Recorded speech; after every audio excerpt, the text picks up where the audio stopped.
김포공항 이전이라는 중요한 공약을 놓고도 당에 대한 지역의 지지를 보고 결정하겠다라며 사실상 유권자를 협박하고 있습니다. 인천공항으로 통폐합을 할 경우에 제주 관광 산업이 영향을 받는다. 저는 좀 모자란 생각이거나 악의적 선동이라고 생각합니다.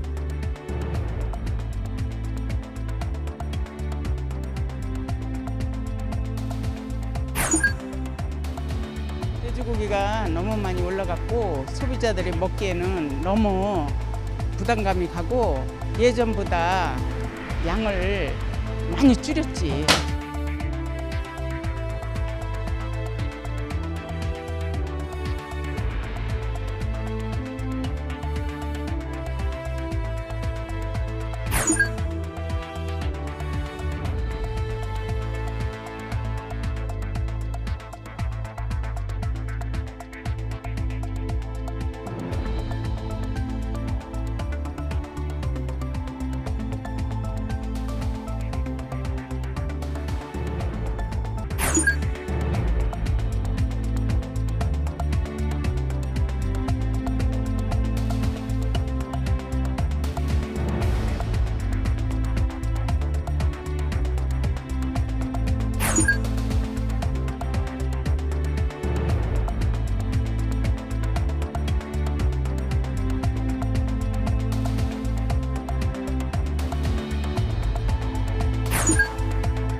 네, 여러분 안녕하십니까? 뉴스나이트 시작합니다. 김포공항 이전 공약이 선거 막판 전국적인 쟁점으로 확산하고 있습니다. 특히 쇄신 문제로 노출된 파열음을 가까스로 봉합하는가 싶던 민주당. 다시 이 문제로 엇박자입니다. 나이트 포커스에서 분석하겠습니다. 칸을 매료시킨 두 사람이죠. 배우 송강호, 박찬욱 감독의 흐뭇한 금이 환영도 잠시 뒤에 전해드립니다. 네, 먼저 김포공항 이전 문제로 격돌한 여야. 허언증이다. 악당의 생떼다, 콩가루다, 온갖 공격적인 말이 오갔습니다. 먼저 김승환 기자입니다.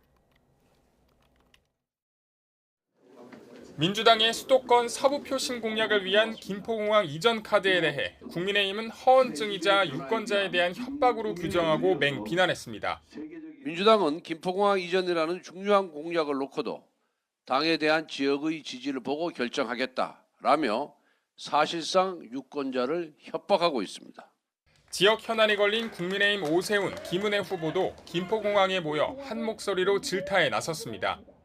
특단하려 노력하는 서민들, 약자들의 입장에서는 이 이슈가 이 정책 논쟁이 얼마나 흑스럽고 험한 논쟁으로 비춰지겠습니까? 민주당은 이재명 후보 단 한 명의 방탄 복귀를 위해서 대한도민은 서울 시민은, 제주도민은, 그리고 존경하는 경기도민을 볼모로 잡고 있습니다. 여당의 총공세 속에서 민주당은 오세훈 후보를 겨냥해 김포공항을 이전한다고 해서 제주 관광산업이 영향을 받지 않는다며 악당의 생떼라는 표현까지 쓰면서 반박했습니다. 인천공항으로 통폐합을 할 경우에 제주 관광 산업이 영향을 받는다. 저는 좀 모자란 생각이거나 악의적 선동이라고 생각합니다. 다만 전제 조건을 제시한 목소리도 나왔습니다. 윤석열 정부의 대통령 집무실 용산 졸속 이전처럼 독단적이고 졸속적으로 처리될 문제가 아닙니다. 특히 제주도민의 합의 없이는 추진될 수 없습니다. 여기에 민주당 지도부에선 중앙당 공약이 아니라며 선을 그었고 현실성이 떨어진다는 당내 의견까지 나오며 엇박자를 내기도 했습니다. 제가 국토위 간사인데요. 예. 제가 여러 가지로 분석해가지고 이거 안 된다. 이거 안 되는 거다라고 그때 저 얘기를 했었죠. 이재명 위원장이 김포공항과 인천공항이 고속전철로 10분이라고 주장한 데 대해서도 이준석 대표가 계속 해괴한 소리를 하고 있다고 비판하는 등 종일 난타전이 이어졌습니다. 김포공항 이전 논란이 제주 관광산업뿐 아니라 지역 부동산 문제로까지 전선이 확대된 가운데 여야는 코앞으로 다가온 지방선거에 어떤 영향을 줄지 셈법 계산에 분주한 모습입니다. YTN 김승환입니다. 네, 이렇게 전국 이슈로 번졌지만 제주에서도 이 문제가 선거 막판 최대 변수로 떠오르고 있습니다. 여당 후보는 연일 비판 강도를 높이고 있고 야당 후보는 갈라치기를 하지 말라며 맞서고 있습니다. 고재현 기자가 보도합니다.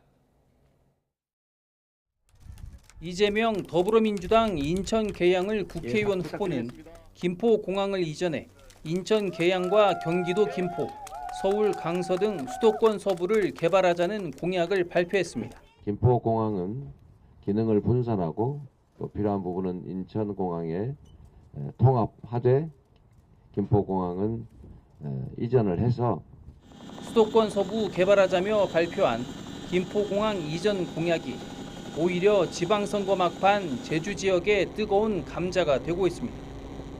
여당인 국민의힘 소속 제주 지역 후보들은 연일 김포공항 이전 공약에 대해 강도 높게 비판하고 있습니다.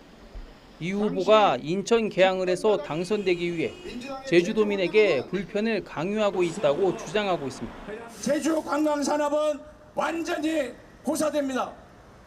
제주 경제가 파탄나고 도민들의 문나들이는 엄청나게 불편해집니다.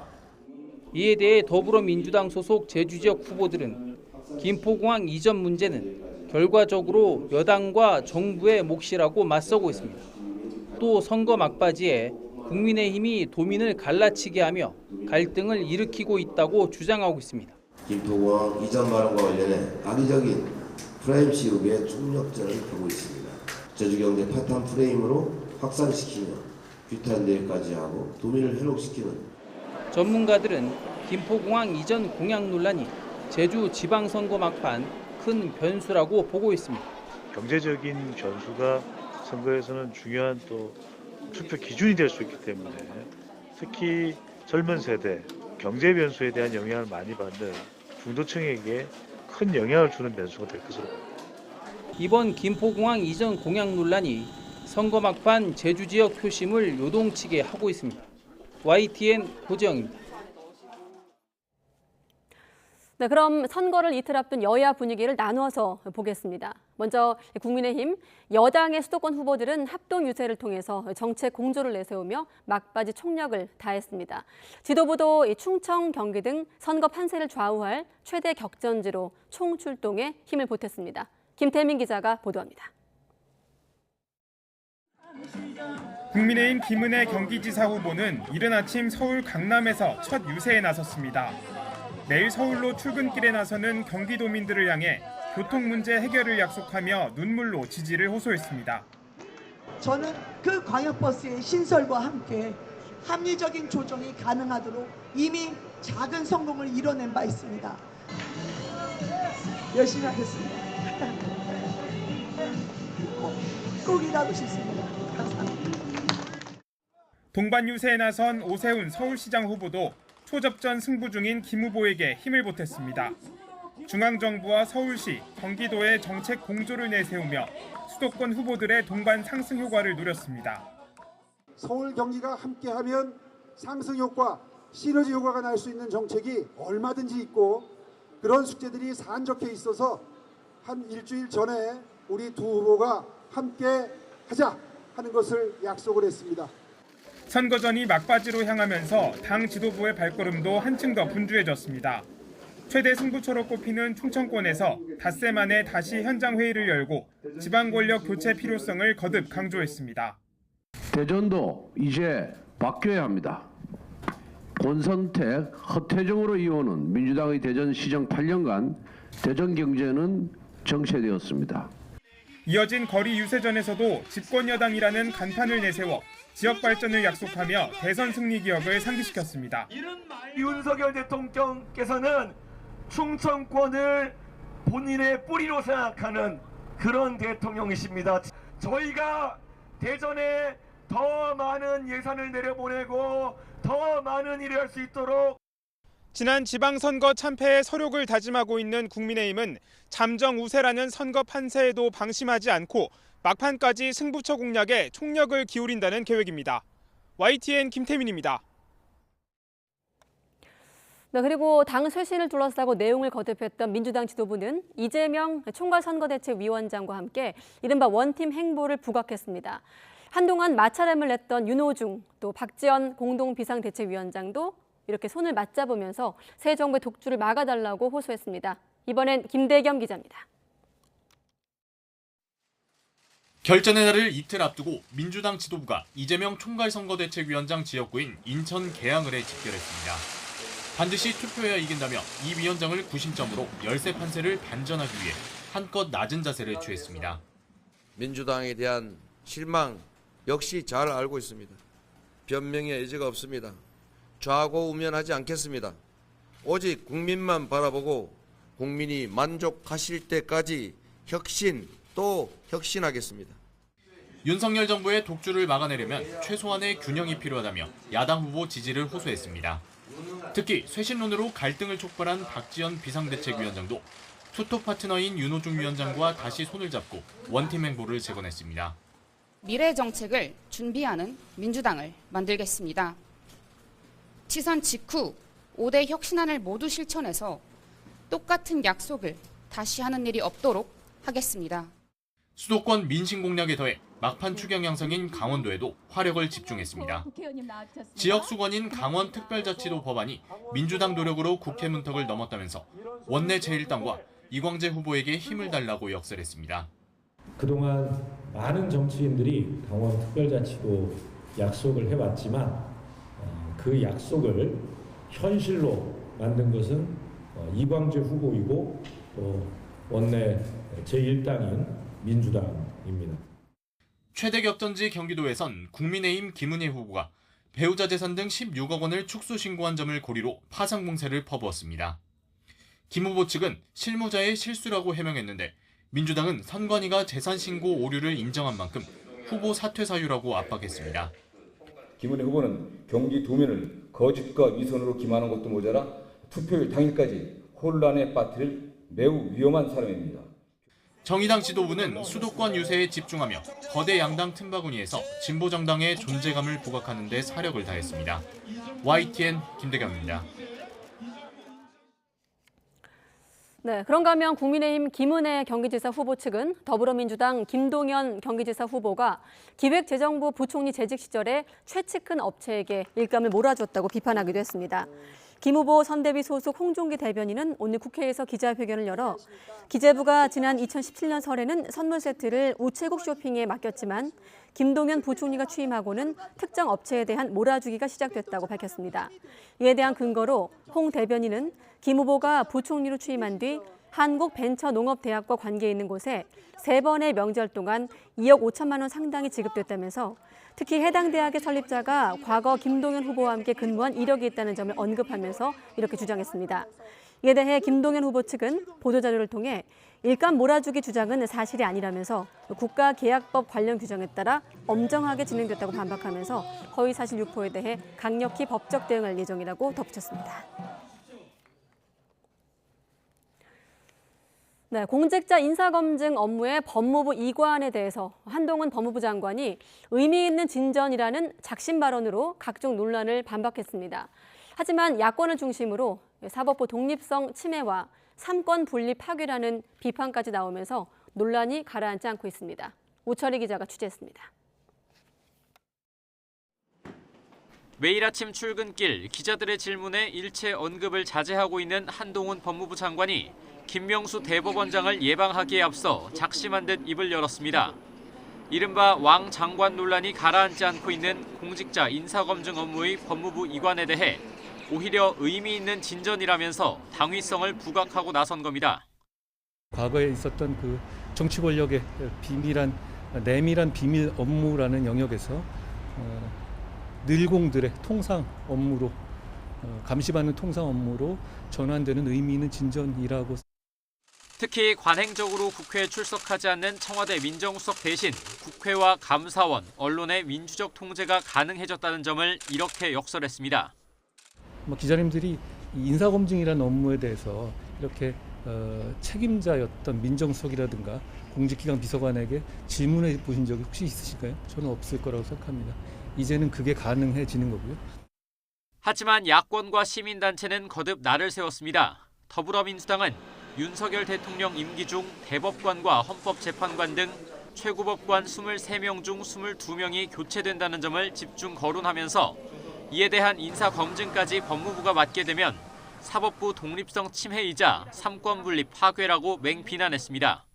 한마디로 대법관, 헌법재판관 인사가 한동훈 장관의 손에 달린 것입니다. 명백히 사법부의 독립성을 침해하고 우리 헌법의 근간인 삼권분립을 뒤흔들 오만입니다. 참여연대도 문재인 정부 5년 검찰보고서 발간을 통해 윤석열 정부의 검찰공화국 우려가 현실화하고 있다면서 감시와 견제 강화가 필요하다고 밝혔습니다. 법무부 인사정보관리단 출범 등 공직자 인사검증 업무에 법무부 이관을 담은 시행령 개정안은 내일 국무회의 통과를 앞두고 있습니다. 하지만 법령 개정이 끝나도 공직자 인사검증 때마다 적절성 논란은 좀처럼 잦아들지 않을 전망입니다. YTN 우철입니다. 네, 김승희 보건복지부 장관 후보자가 세종시 아파트 갭 투자 의혹에 대해 전면 부인했습니다. 실제 살기 위해서 분양받았던 것을 살지 못하게 돼 매각한 거라며 투기 목적이 아니었다고 강조했습니다. 또 막말 논란은 청문회에서 해명하겠다고 밝혔습니다. 기정훈 기자입니다. 정호영 후보자 사퇴 일주일 만에 장관 후보자 사무실로 첫 출근한 김승희 보건복지부 장관 후보자는 책임감을 느낀다며 여성의 강점을 살리겠다는 포부를 밝혔습니다. 여성의 그 섬세하고 그리고 부드럽고 따뜻한 그런 시각으로 우리 사회에 고통받고 있는 보이지 않는 그 어두운 곳에 있는 그런 면면까지도 따뜻하게 보듬을 수 있는 그런 복지 정책을. 세종시 아파트를 특별 분양받아 세만 주다가 매각했다는 이른바 갭 투자 의혹은 강하게 부인했습니다. 김 후보자는 실제 살려고 분양받았지만 입주 전에 퇴직하게 돼 세를 준 것이라고 해명했습니다. 그리고 다시 식약 처장으로 발령받았을 땐 세입자의 계약 기간이 남아 들어갈 수 없었다며 절대 투기가 아니라고 강조했습니다. 그 아파트는 지금 굉장히 고액입니다. 그래서 투기 목적이었다면 그거를 지금까지 소유하고 있지 그걸 팔았겠습니까? 그래서 저는 갭 투자는 아니라고 생각이 들고요. 장녀가 할머니의 상도동 아파트를 산 것도 수입 없는 고령의 할머니의 주거가 불안정해질 것을 걱정한 손녀의 배려였다고 반박했습니다. 우리 딸이 또 어렸을 때 할머니가 키워주신 것도 있고 그래서 본인이 그거를 그 당시에 시세대로 매매하고 전세 계약서를 다 그 시세대로 해갖고 세금은 다 냈습니다. 막말 논란에 대해서는 의정생활 때 정부를 견제하고 비판한 발언이 부메랑이 됐다면서 청문회에서 충분히 설명하겠다고 말했습니다. 정치인으로서의 그 태도와 생각과 또 행정부서에서 종합적으로 정책을 수립하고 또 사회를 이끌어 나가면서 또 국민의 행복과 국익을 최우선의 가치로 생각해야 되는 위치는 다른 거기 때문에 김 후보자는 또 자신은 지금까지 특정 직역단체 출신으로서가 아니라 자리에 적합한 일을 하는데 전념해 왔다면서 약계 출신 장관이 이례적이라는 평가도 적절치 않다고 반박했습니다. YTN 기정훈입니다.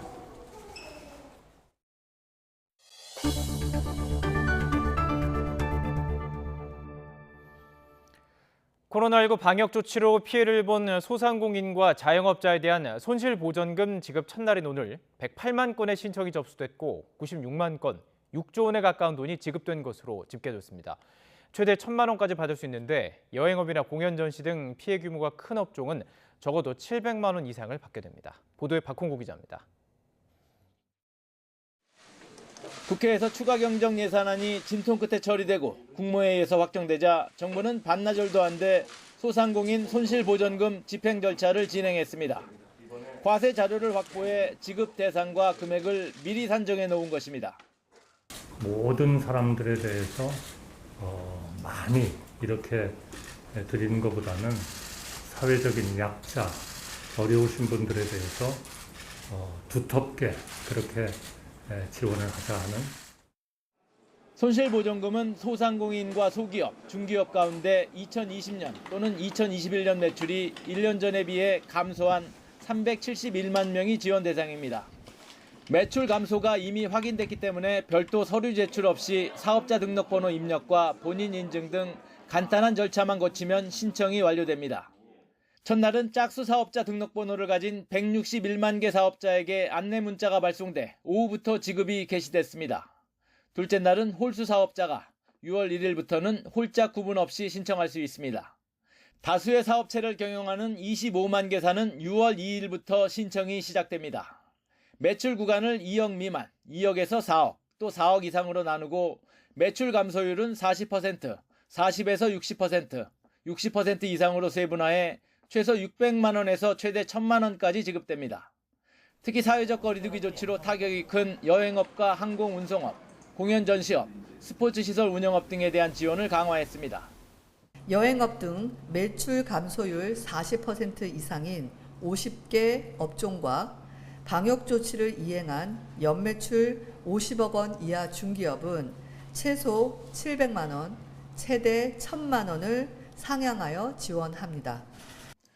정부는 신청 당일 지급과 하루 6회 지급을 원칙으로 10일 이내에 90% 지급을 완료할 방침입니다. 손실보전금 신청은 오는 7월 29일까지 2달간 받기로 했습니다. 정부는 이 밖에 특수형태 고용 근로자와 프리랜서 지원금 200만 원은 6월 8일부터 신청을 받아 13일부터 지급하고 법인 택시와 전세버스 기사는 6월 3일 신청 공고를 내서 6월 말부터 지급할 계획입니다. YTN 박홍구입니다. 윤석열 대통령이 기업 활동을 위한 규제 철폐를 강도 높게 주문했습니다. 또 생활 물가 안정을 위해서는 모든 수단을 총동원하라고 주문했습니다. 박소정 기자입니다. 월요일 아침에 열린 대통령실 수석 비서관 회의. 더워진 날씨에 참석자 모두 노타이의 와이셔츠 차림으로 들어섭니다.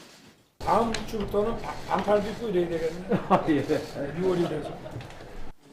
회의를 주재한 윤석열 대통령이 가장 먼저 꺼낸 화두는 규제 철폐였습니다.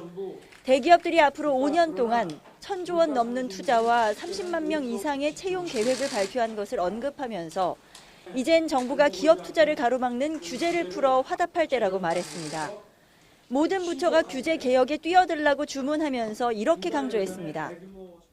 대통령실도 부처와 잘 협조하고 또 어렵고 복잡한 규제는 제가 직접 나서겠습니다. 구체적으로는 법령과 관계없는 행정지도 같은 그림자 규제를 개선하고 대통령령과 부령으로 바꿀 수 있는 것부터 신속하게 처리하겠다는 방침도 제시했습니다. 윤 대통령은 이와 함께 국회를 통과한 62조 추경안의 신속한 집행을 당부한 뒤 가파르게 오를 것으로 보이는 물가 관리로 거듭 지시했습니다. 또 새 정부는 하여튼 가용수단을 총동원해서 국민들의 생활 물가 안정에 총력을 다해 주시기 바랍니다. 회의에 앞서 출근길에는 추경으로 현금 지급이 이루어져 물가가 더 오를 수 있다는 우려가 있다는 질문에 영세 자영업자들부터 생각해야 한다고 답했습니다. 추경 안 합니까? 영세 자영업자를 숨이 넘어갑니다. 그걸 먼저 생각해야죠. 대통령실 관계자는 추가 브리핑에서 지원금을 받은 개인이 소비할 수 있고 저축할 수 있는 만큼 정부가 투자하거나 소비하는 것보다는 물가에 미치는 영향이 작을 것이라고 설명했습니다. YTN 박소정입니다. 정부가 고물가에 대응하는 긴급 민생 안정 대책도 내놨습니다. 각종 세금을 깎거나 한시적으로 없애서 소비자 가격 부담을 줄이겠다는 것인데 그 효과는 미지수입니다. 권남기 기자입니다.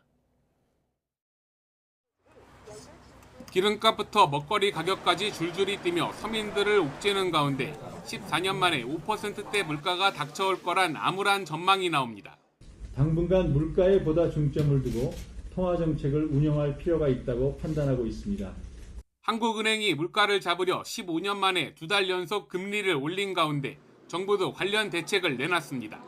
먼저 물건값에서 10%씩 붙는 세금인 부가가치세를 없애 가격 인하를 유도합니다. 포장 김치나 된장, 고추장, 두부 등과 함께 수입 커피와 코코아 원두도 내년까지 부가가치세가 면제됩니다. 2만 원짜리 제품의 경우 최대 2,000원의 가격 인하 가능성이 있는 겁니다. 단순 가공 식료품 부가가치세 면제, 농축수산물 할인 쿠폰 지원 확대로 소비자들의 식료품, 가공식품 구입 부담을 덜어드리겠습니다. 식용유와 밀, 돼지고기 등 먹거리나 나프타와 같은 산업 원자재의 수입 관세를 올해 말까지 없애고 밀가루 가격 상승분과 사료값도 지원합니다.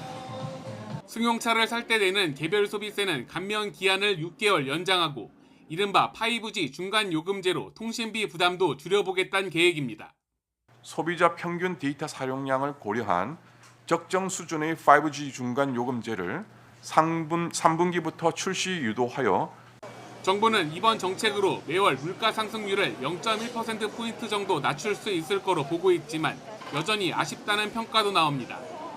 관세를 없애는 밀이나 돼지고기 대부분은 이미 관세가 없는 FTA 체결국에서 수입 중이고 부가가치세를 깎아줘도 소비자 가격 인하로 얼마나 돌아올 수 있을지 미지수입니다. 여기에 경유값이 리터당 2,000원을 돌파한 상황인데 정작 기름값 추가 대책에 빠지면서 정부가 또다시 안정책을 내놓을 거란 관측도 있습니다. YTN 권난기입니다. 러시아의 우크라이나 침략 전쟁 이후 세계적으로 농작물 가격이 치솟자 돼지고기 값도 오르면서 삼겹살이 아니라 금겹살 혹은 삼금살이란 말까지 나오고 있습니다. 콩기름 가격 상승에 통닭 가격까지 꿈틀대기 시작했습니다. 윤성훈 기자의 보도입니다. 서울 마장동 축산물 시장 골목이 눈에 띄게 한산해졌습니다. 최근 돼지고기 가격이 너무 올라 찾는 사람들이 뜸해졌습니다. 삼겹살 1kg의 가격은 올해 들어 29,000원대까지 치솟았습니다. 21,000원대였던 지난 3월과 비교하면 무려 38%나 올랐습니다.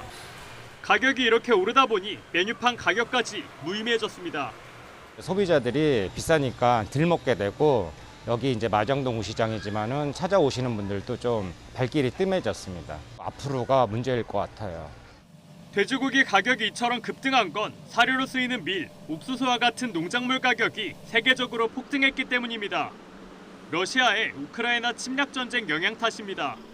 이런 데다 강원도 홍천에서 발생한 아프리카 돼지열병으로 가격 상승에 기름을 붓는 게 아닌지 더욱 우려되고 있습니다. 감염력과 치사율이 높은 돼지열병이 확산되면 돼지 공급이 줄고 그만큼 고기값은 더 오를 수밖에 없습니다. 기름에 튀기는 통닭 가격도 뛰고 있습니다.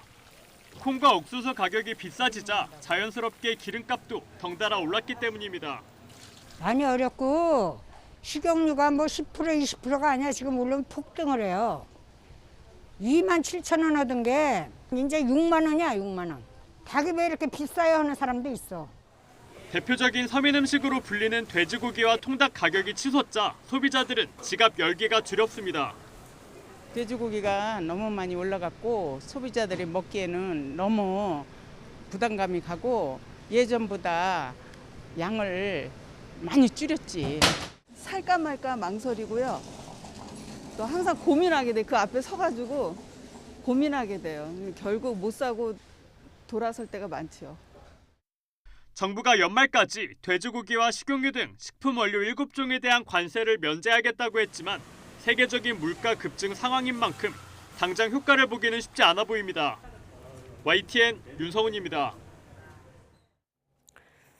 네, 대형견, 개에 물리는 사고가 또 발생했습니다. 반려견과 함께 신혼여행을 온 부부가 날벼락을 당한 건데요. 우리를 뛰어넘은 개가 반려견을 공격하다가 사람한테도 달려든 겁니다. 가해 견주는 과실치상 혐의로 입건돼 검찰로 송치됐습니다. 홍상욱 기자가 취재했습니다.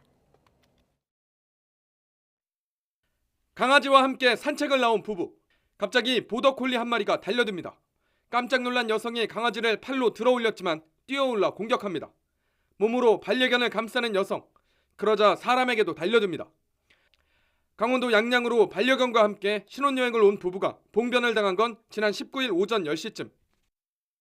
보더콜리가 잡고 있는 걸 점프해서 낚아챘거든요. 그래서 그 상황에 막 그 와이프가 막 울면서 막 둘 다 울부짖으면서.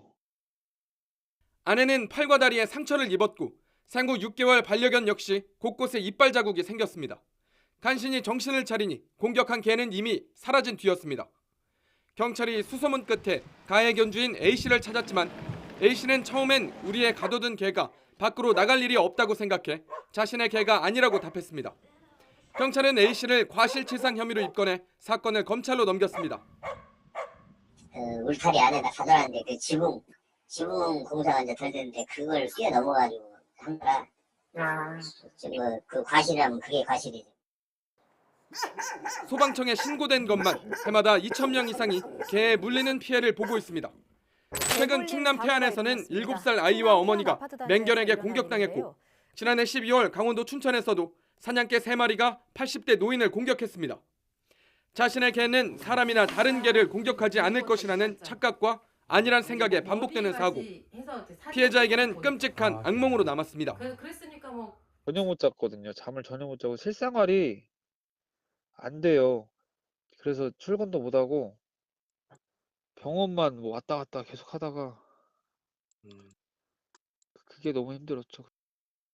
YTN 홍서욱입니다. 네, 다음 소식입니다. 코로나19 유행 감소세에 주말 영향까지 겹치면서 확진자가 6천 명대로 급감했습니다.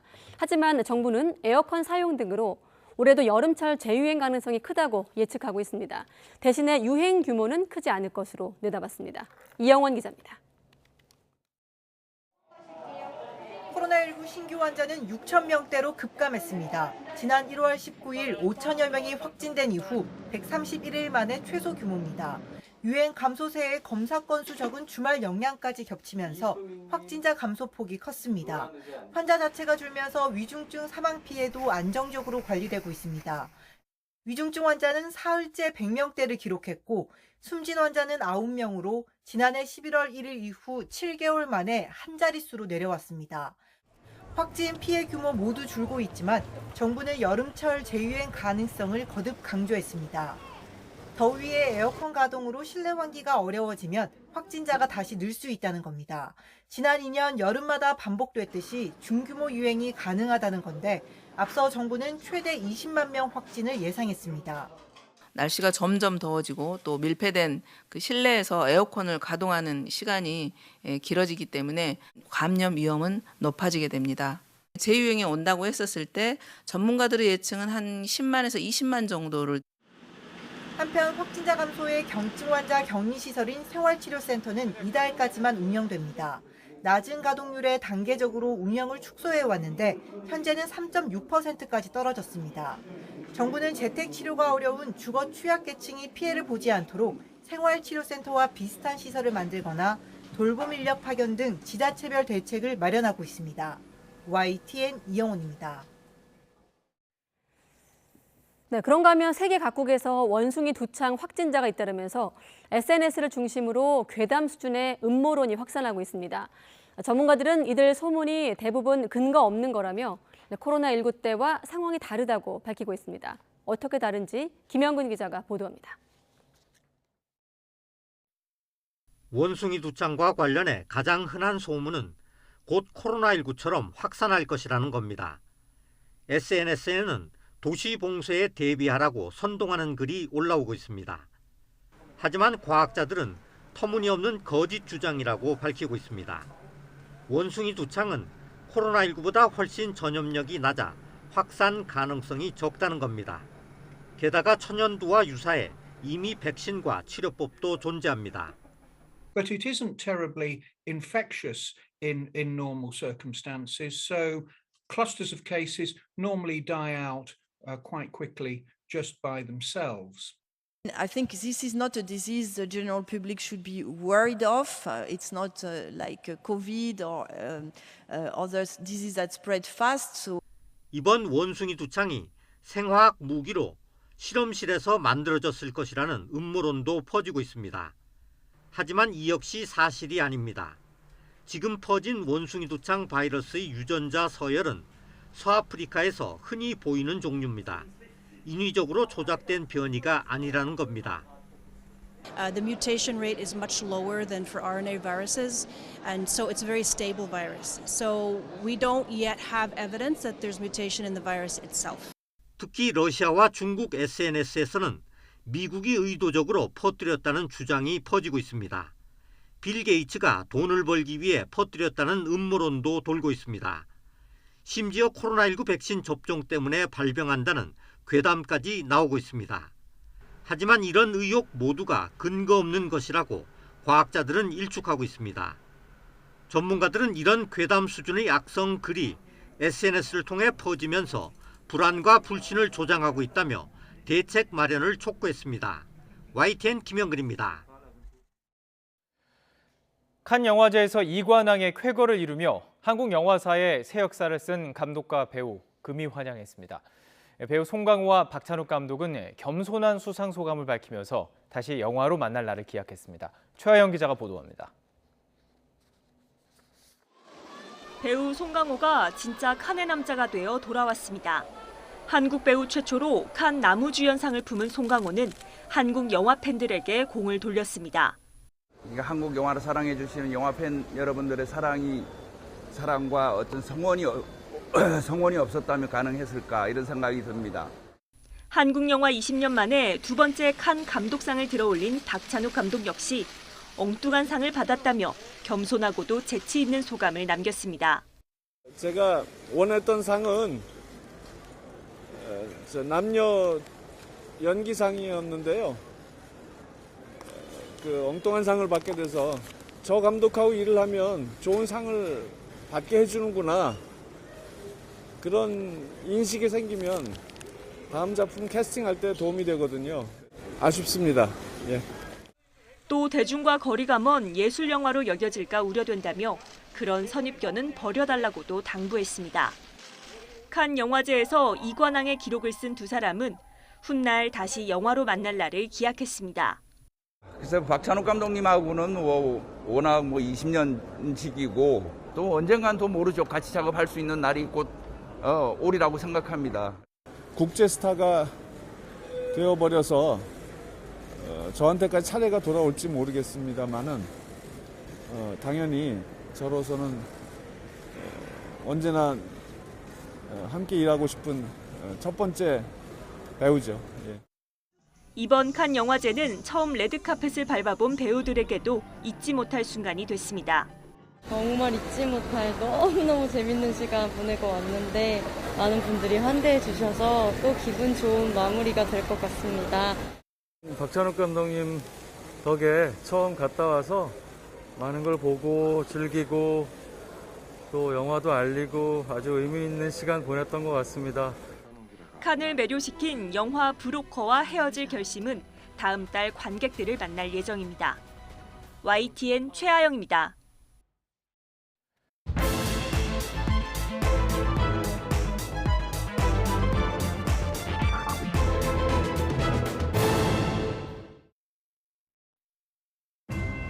김포공항은 기능을 분산하고 또 필요한 부분은 인천공항에 통합하되 김포공항은 이전을 해서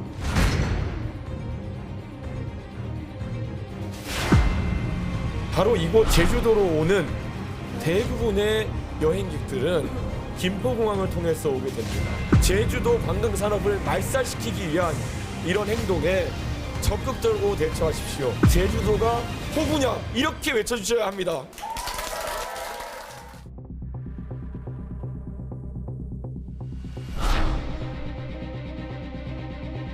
현재는 이재명 후보의 비서실장이 아니라 더불어민주당의 특별자치도지사 후보임을 명확히 말씀드립니다. 이재명 후보의 공약과 관련해서 저는 다른 생각을 갖고 있다고 밝혔습니다. 김포공항 문제는 우리 중앙당의 공약은 아니고 지금 지역에 출마하고 있는 후보들의 공약인 것으로 알고 있습니다.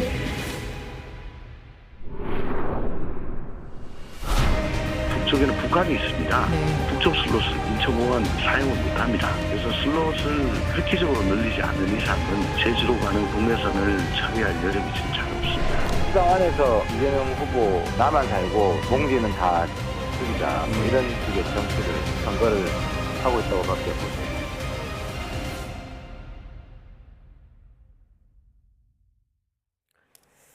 네, 민주당 이재명 후보가 꺼내든 김포공항 이전 공약, 6일 지방선거 막판 최대 변수로 떠올랐습니다. 당 쇄신안을 놓고 갈등이 불거졌던 윤호중, 또 박지원 공동비상대책위원장이 우여곡절 끝에 원팀을 외치며 지지를 호소하기도 했습니다. 나이트 포커스 오늘은 장성호 건국대 미래지식교육원장, 또 전예현 시사평론가 두 분과 함께하겠습니다. 안녕하십니까? 네, 안녕하세요. 네. 자, 바로 여쭤볼게요. 이재명 총괄선대위원장이 왜 김포공항 이전 공약을 꺼내 들었을까요? 예, 그런데 이 김포공항을 둘러싼 민원은 갑자기 나온 건 아니에요. 사실 저도 예전에 국회 취재할 때 보면은 이른바 항공기가 지나가는 지역 주민들이 굉장히 이 소음 문제 때문에 고통을 많이 겪고 있고 지금 서울 강서구 지역에 이렇게 살펴보면 인천 계양을 비롯해서 이른바 항공기가 지나가는 지역, 김포공항으로 이르기까지 이렇게 낮게 날아가는 지역이 있습니다. 그럼 굉장히 그 소음 문제로 주민들 민원이 많고 고도 제한 문제도 있고 그러다 보면 재산권 논란도 있고 이런 민원이 계속 제기되다 보니까 아마 선거를 앞두고 이렇게 수도권 서부 지역을 묶어서 아마 송영길 후보가 좀 발표를 하는 그런 전략을 쓴 것으로 보입니다. 다만 제가 보기에 이제 제주도와 좀 이런 부분에 대해서 면밀하게 의논하고 중앙당 차원에서 지역에 있는 후보들하고 정책 간담회 같은 걸 통해서 이런 비판이 있을 수도 있다라는 부분에 사전에 좀 조율했더라면 막바지에 이런 논란 좀 줄이지 않았을까 그런 아쉬움이 좀 듭니다. 네, 그래서 중앙당 차원의 공약이 아니라고 이제 선긋기에 나서기도 했는데 그런 좀 엇갈리는 얘기들은 잠시 뒤에 짚어보기로 하고 교수님은요? 뭐 충분히 사전에 저는 뭐 협의를 하지 않았겠습니까? 저는 선거 전략상 저런 발표를 했다고 봅니다. 아, 협의가 있었을 거라고 보시나요? 저는 충분히 협의가 있을 거라고 봅니다. 선거를 주도하는 것은 구도 이슈 인물인데 지금 김포공항 이전 문제는 상당히 메가톱급 그런 이슈를 민주당이 선점했다. 그렇기 때문에 지금 국민의힘에서는 상당히 격앙되게 반응하고 있지 않습니까? 이런 것들을 보면은 지난 대선 때도 이런 것들이 나왔었는데 대선 때 이런 것들을 발표하지 못했던 것은 서울 표심이 상당히 중요했기 때문에 발표를 못했던 것이 아닌가. 지금 송영길 후보의 지지율 격차가 상당히 지금 크지 않습니까? 그럼에도 불구하고 방금 뭐 말씀하셨듯이 고도 제한이라든가 여러 가지 소음 문제 이런 것들이 서울 지역을 관통하고 있는 그런 부분도 있고 그래서 민주당 입장에서 이것을 발표했을 때 자, 서울 표심이 그만큼 떨어지지는 않을 것이다. 이런 어떤 전략적인 선택이 있을 것이고 물론 중요한 것은 여기에서 서울 강서 일대라든가 여러 경기 김포 이런 것들을 수도권 서부 대개발을 하겠다는 것 아니겠습니까? 이런 것들은 이번 어떤 선거의 구도를 보면은 서울, 경기, 인천에서 승부가 판가름다 봤을 때 인천과 경기를 중심으로 해서 여러 가지 선거 전략 그리고 이슈 선점, 선거 전략 차원에서 이런 것들을 발표했다 그렇게 봅니다. 이슈 선점 차원의 발표였다. 네. 하지만 국민의힘은 그야말로 총공세를 이어가고 있습니다. 여기에 대해서 이재명 후보는 악의적인 선동이다라며 주고받고 있거든요. 어떤 공방이 오갔을까요? 들어보시죠. 이재명 후보가 대선 때는 강서구의 자산이다 김포공항이 그렇게 얘기했다 하더라고요. 그런데 느닷없이 또 계양에 갔더니 그 김포공항이 그 애물단지다라고 얘기하는 것이니까 참 황당하다. 아무 말 대잔치를 하는 것도 이 정도면 넘어선 거 아니냐 선을. 최근에 개발된 고속전철 기준으로 한다면 10여 분이면 도달할 수 있는 그런 거리에 있는 공항인데 인천공항으로 통폐합을 할 경우에 제주 관광산업이 영향을 받는다. 저는 좀 모자란 생각이거든요. 악의적 선동이라고 생각합니다. 네, 국민의힘은 지금 지도부는 물론이고 지역 후보들까지 또 의원들까지 합세해서 그야말로 집중 공세에 나서고 있거든요. 근데 저는 교수님께서 민주당이 이슈를 선점했다고 하는데 저는 조금 반대의 생각이거든요. 사실 민주당이 이 이슈를 선점을 하려면 민주당 내에서 다른 의견이 나오거나 비판적 의견이 비교적 안 나와야 되는데 조응천 의원의 발언이라던가 또 제주도의 오영 후보의 발언을 봐도 그렇게 썩 이재명 후보와 완전히 잘 협의가 된 것은 아닌 것 같고요. 오히려 사실은 지금 윤석열 정부에서 인사 문제 같은 경우에 상당히 지금 논란이 되는 부분입니다. 보건복지부 장관이 뭐 자진낙마한 거라든가 교육부 장관 및 사회부총리 지금 자진낙마한 것도 그건 뭐 야당의 발목 잡기가 아니에요. 본인들이 제기된 의혹에 대해서 자진사퇴한 거기 때문에 그런 문제라든가 그다음에 최근에 제기되고 있는 어떤 데서의 차별화를 가지고 사실은 야당이 여당에 대한 견제론을 세게 이렇게 해야 되는데 지금 이 이슈가 들다 보니 여당 의원들이 똘똘 뭉쳐가지고 야당을 견제하는 듯한 독특한 프레임이 형성되고 있다. 네. 특히 제주도 굉장히 민주당으로서는 그나마 좀 기대를 걸었던 지역인데 지금 후보들이 조금 난처한 기대하는 모습이 보입니다. 그래서 그런 부분에서 조금 더 소통이 잘 됐더라면 어땠을까라는 좀 아쉬움이 들지 않을까 그런 생각이 듭니다. 네, 지금 오영훈 도지사 후보 말씀하셨는데 그런 민주당 내에 좀 엇갈린 반응들 어떻게 좀 해석해야 될까요? 사실 조응천 의원 같은 경우도 국토위 이제 상임위가 국토위이기도 합니다만은 이 문제는 대선 때 얘기가 나왔고 그때 슬롯 문제로 안 하기로 했다 이런 설명까지 덧붙이고 있어요. 그런데 이제 선거를 인물이 또 주도하는 면이 있지 않습니까? 이재명 선거 상임위원장이고 선거대책위원장을 맡고 있기 때문에 상당히 선거대책위원장의 입장이 상당히 중요하고 선거 공약이라는 것이 모든 곳에 다 좋을 수는 없습니다.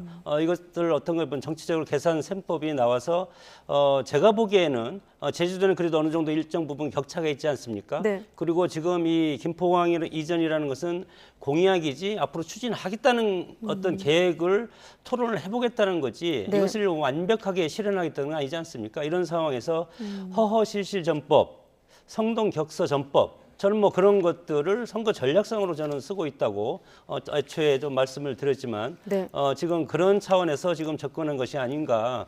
그러면 예를 들어서 그러면 제주도가 이거에 대해서 여러 가지 영향을 받아서 할 수 없다. 그러면 지금 상황에서 그러면 이재명 후보라든가 선거대책위원장 입장에서 이것을 다시 없던 걸로 할 수가 있겠습니까? 선거가 지금 이틀밖에 남지 않았기 때문에 네. 민주당 어떤 선거 전략의 책임자로서 저런 것들을 발표했다는 것은 민주당이 일정 부분 이 공약으로서 수도권 어떤 표심을 일정 부분 상쇄를 시켜서 경기도 인천 선거를 승리하고자 하는 그런 전략이 숨겨 있다. 저는 그렇게 판단을 합니다. 방금 원장님께서 선거 전략 말씀하셨는데 자, 이 문제는 두 가지 갈래로 좀 나눠서 봐야 될 것 같아요. 말씀하신 선거 전략 차원으로 좀 접근할 수도 있을 것 같고 또 정책적인 측면으로 공약으로 좀 검증할 좀 대목들이 있는데 일단 이재명 후보 같은 경우는 김포공항과 인천공항이 고속전철로 10여 분 거리이기 때문에 이전하더라도 문제가 좀 없다라는 논리를 펼치고 있습니다만 또 거기에 대한 반박도 있고요. 여기에 대해서 어떻게 보십니까? 고속전철에 대해서 언론에서도 보도가 많이 나왔는데 네네. 실제로 할 수가 없는 안을 말씀을 하신 거고 그럼 지금 현재 상황에서만 놓고 보자면은 네. 이른바 뭐 공항철도 이런 걸 이용을 해야 되는데 38분에서 39분 걸린다라는 보도가 지금 나오고 있거든요. 네. 제가 말씀드리는 것은 뭐 누가 잘했다 못했다 이런 것이 아니라 이 정도 어떤 메간토급으로 영향을 미치는 공약을 내려고 했다면은 충분히 예상되는 질문에 대해서 조금 더 다듬은 다음에 나왔으면 어땠을까라는 생각이 든다라는 거죠. 막바지에 이렇게 계속 논란이 있는 부분이 제기되는 것이 과연 지금 야당에게 유리한가에 대해서는 좀 한번 생각을 해봐야 된다는 생각이 들고요. 다만 이제 공항 제가 아까 말씀을 드렸듯이 소음 문제 이 부분은 주민들이 정말 실생활에서 고통을 받는 부분이거든요. 그러니까 아까 조응천 의원님이 하신 말씀만으로 참아라라고 하기에는 주민들의 고통이 매우 큰 사안입니다. 그래서 장기적인 과제라고도 예, 그렇습니다. 예. 그래서 그런 부분에서는 이제 공론화가 시작이 됐기 때문에 이것을 뭐 너무 뭐 여에 유리하다, 야에 유리하다 측면이 볼 것이 아니라 사실은 수도권을 중심으로 있는 정치인들이 좀 공론화 차원에서 논의를 해볼 필요는 있다고 생각이 듭니다. 자, 그러면 시청자 입장에서 조금 더 좀 직접적인 질문을 해보면 개항을 해서 이재명 후보가 이를테면 좀 뜻밖의 박빙 구도를 좀 맞닥뜨리다 보니 좀 전선을 여권 전반으로 좀 확대하려고 했던 전략이 있었을까요? 어떻게 보십니까? 그건 아니라고 봅니다. 왜냐하면 뭐 예를 들면 김포공항 이전 자체가 예를 들면 지금 중요한 지역으로도 꼽고 있는 충청이라든가 강원도에 과연 큰 영향이 있을까 저는 싶어요. 왜냐하면 오히려 그쪽 같은 경우는 그쪽 지역 공약이 오히려 지금 지방선거에서 더 중요한 것이고 강원도의 경우에도 지금 최대 이슈는 특별자치도에 대한 내용이 지금 법안이 통과돼서 누가 지금 이것을 법안을 주도했느냐, 어떤 영향이 있느냐지 사실 공항에 대한 뉴스는 그렇게 많이 다뤄지지 않는 것으로 제가 지역 언론을 분석해보면 그렇습니다. 그래서 그런 전략은 아니었던 것 같고요. 일단 제가 말씀드렸듯이 이재명 후보가 평소에도 자치단체장 출신이다 보니까 지역에서 계속 어떤 문제제기가 나오는 것을 약간 해결하는 리더십을 그동안 보여줬기 때문에 이번에 일꾼론을 내세우면서 한쪽에서는 지금 계속 그 지역연구 문제를 삼고 있잖아요. 그러니까 본인은 그것이 아니라 나는 정말 대선 후보급에 맞는 국민들이 정말 어려운 문제를 해결해 주겠다라는 취지에서 출발을 했는데 다만 지금은 조금 논란에 휩싸인 것이 아닐까 그런 생각이 듭니다. 근데 이제 수도권 광역급 철도 GTX라든가 DY 이런 것들은 사실은 이것이 개통이 되면은 강남권이 오히려 또 집중될 그럴 가능성도 있는데 그런 것들은 지금 뭐 밝히지 않고 있고 어떻게 보면은 이런 것들이 과연 언제까지 갈 것인가 저는 일단은 이재명 후보가 당선이 되고 국회의원 되고 예를 들어 당대표가 된다면 총선이 2년 뒤 총선이 치러지지 않겠습니까? 이렇게 봤을 때 그리고 한국 노선을 보면은 김포공항까지 가는 한국 노선을 보면은 강서 지역이라든가 구로라든가 광명이라든가 이쪽이 다 고도 제한이라든가 이런 게 다 묶여 있습니다. 강남 지역까지 일정 부분. 그렇기 때문에 이런 것들이 다음 총선까지 드라이브 해도 괜찮다는 그런 판단이고, 만약에 이재명 후보가 당선이 안 되고 정치 생명이 여기서 끝난다면 이 공약도 마찬가지로 상당히 설 자리가 상당히 어려울 텐데, 만약에 이재명 후보가 당선이 되고 앞으로 당 대표가 된다면 이 김포공항 이전 문제를 가지고 상당히 오랫동안 이것으로 정책 드라이브를 할 가능성이 크다고 봅니다. 네, 앞서 전 평론가께서 이 사안 관련해서 동선을 좀 정리했어야 됐다. 내부 안에서 좀 메시지 관리가 잘 안 됐다고 말씀하셨는데 좀 복잡해 보이거든요. 자, 야당 안에서 나오고 있는 얘기를 한번 들어보시죠.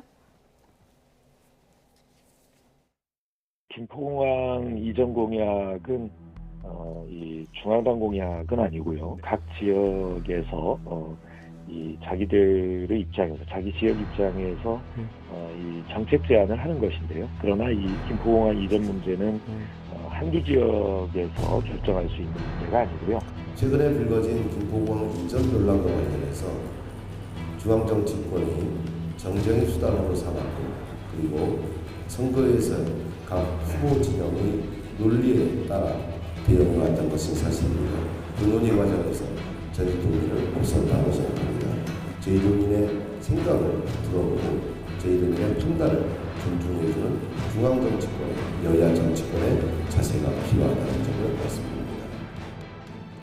네, 윤호중 비대위원장 발언 속에서는 중앙당의 공약이 아니다라는 점, 그리고 오영훈 후보 발언 속에서는 제주도민은 없었다라는 말로 좀 요약을 할 수 있는데, 저는 송영길 후보의 좀 입장도 좀 질문이 필요하다고 봅니다. 사실 기존에 이제 워낙 개항 출신이고 5선 후보기 때문에 이걸 주장하는 논리가 좀 있을 거라 생각을 했는데, 좀 결국 결론적으로는 좀 제주도민 동의를 해야 된다라는 좀 톤이 좀 바뀌었어요, 입장이.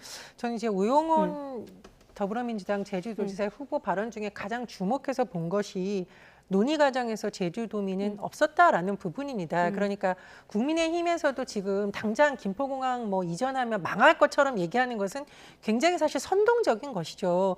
구체적으로 어떤 통계가 있고 어떻게 될 것인가지 말하는 것이 지방자치의 일꾼을 꼽는 자리에서는 좀 더 현실적인 것인데, 그런 부분에 대한 불만도 있을 것이고요. 네. 그러나 이제 민주당에 대해서 약간 좀 쓴소리라는 측면이 있는데, 말씀해 주셨듯이 이게 수도권에서 이런 취지라고 하지만 지역에 봤을 때는 또 다른 취지로 받아들일 수 있는데, 그런 부분에 대해서 좀 논의를 했어야 되지 않냐, 이런 쓴소리를 했기 때문에 또 송영길 후보가 그런 점을 좀 감안해서 약간 뉘앙스를 바꾼 게 아닌가, 그런 생각이 듭니다. 그럼 여기서 조홍천 의원 얘기도 한번 잠깐 들어볼까요? 그러고 나서 원장님 얘기로 이어가겠습니다. 네. 사실 이게 대선 때도 나왔던 얘기입니다. 그때 송영길 대표가 무지하게 밀었고 이재명 후보가 상당히 관심이 있었던 거죠. 제가 여러 가지 분석해가지고 이거 안 된다, 이거 안 되는 거다라고 그때 저 얘기를 했었죠. 그러면 지금 다시 보궐선거 공약으로 나온 거 보고는 어떠셨어요? 그 몇 달 사이에 그게 되겠습니까? 잘 아시다시피 지금 우리나라 북쪽에는 북한이 있습니다. 그래서 북쪽 슬롯을 인천공항 사용을 못합니다. 거기다가 군사 공역이 굉장히 많습니다. 그래서 슬롯을 뭐 획기적으로 늘리지 않는 이상은 인천공항에서 제주로 가는 국내선을 처리할 여력이 지금 잘 없습니다.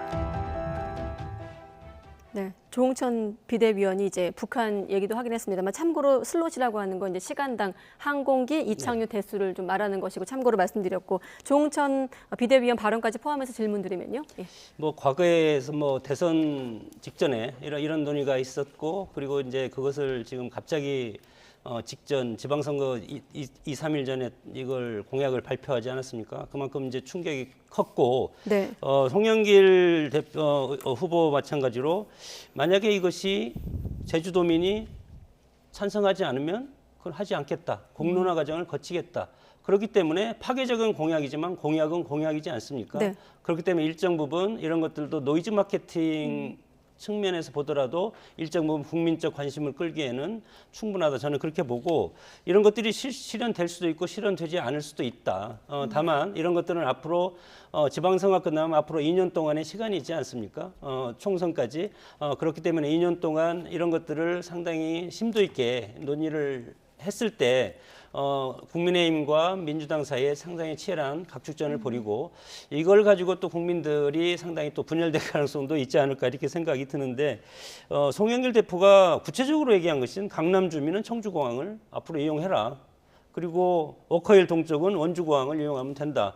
이런 식으로까지 구체적으로 이렇게 얘기했다는 것은 공당의 대표 출신이고 서울시장 후보 아니겠습니까? 네. 그렇기 때문에 이거에 대해서 정치인으로서는 책임을 져야 된다. 그렇게 생각이 듭니다. 네.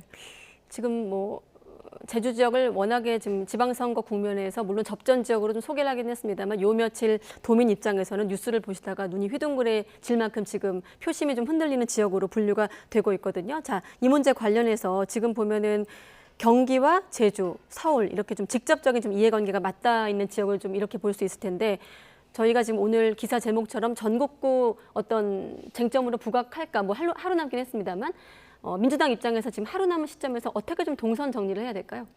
이건 저는 제가 말씀드렸듯이 이게 지역별로 편차가 있는 이슈이지 전국을 다 강타하는 이슈라고 보기는 어려워요. 제가 말씀드렸듯이 네. 뭐 예를 들면 호남에서 이 안이 뭐 엄청나게 호남 표심을 변동시키지 않을 것이고 대구도 마찬가지일 거라고 네. 봅니다. 다만 워낙 격전지가 지금 수도권이다 보니 수도권에서는 일부분 영향을 미칠 수 있다고 보고 민주당 지지층이라든가 국민의힘의 강성 지지층을 이탈시키는 것이 아니라 굉장히 실리적으로 판단해야 되는 일부 중도층은 그래도 조금 생각을 해볼 수 있는 여지가 있다 이렇게 생각이 들고요. 네. 글쎄요, 뭐 후보들이 지금 뭐 이렇게 여러 가지 동선을 뭐 짜겠지만, 근데 저는 이제 제가 생각을 하기에 지금 일부 지역 같은 경우에는 이제 중앙당 선대위 관계자들이 너무 안 와서 너무 좀 답답해하는 지역이 있다라고 하는데, 네. 글쎄요, 저는 그 지도부 차원에서 그런 쪽을 조금 더 신경을 써야 되지 않을까 좀 그런 생각도 듭니다. 네, 오늘 이렇게 기사를 쭉 보면 결국엔 이재명 후보 총괄선대위원장이 어떤 파장, 그러니까 지도부 같은 경우는 좀 파장을 축소하는데 좀 부심하고 있는 분위기라면 이재명 후보 같은 경우는 지금 국민의힘 공세에 일일이 다 맞받고 있는 상황이거든요.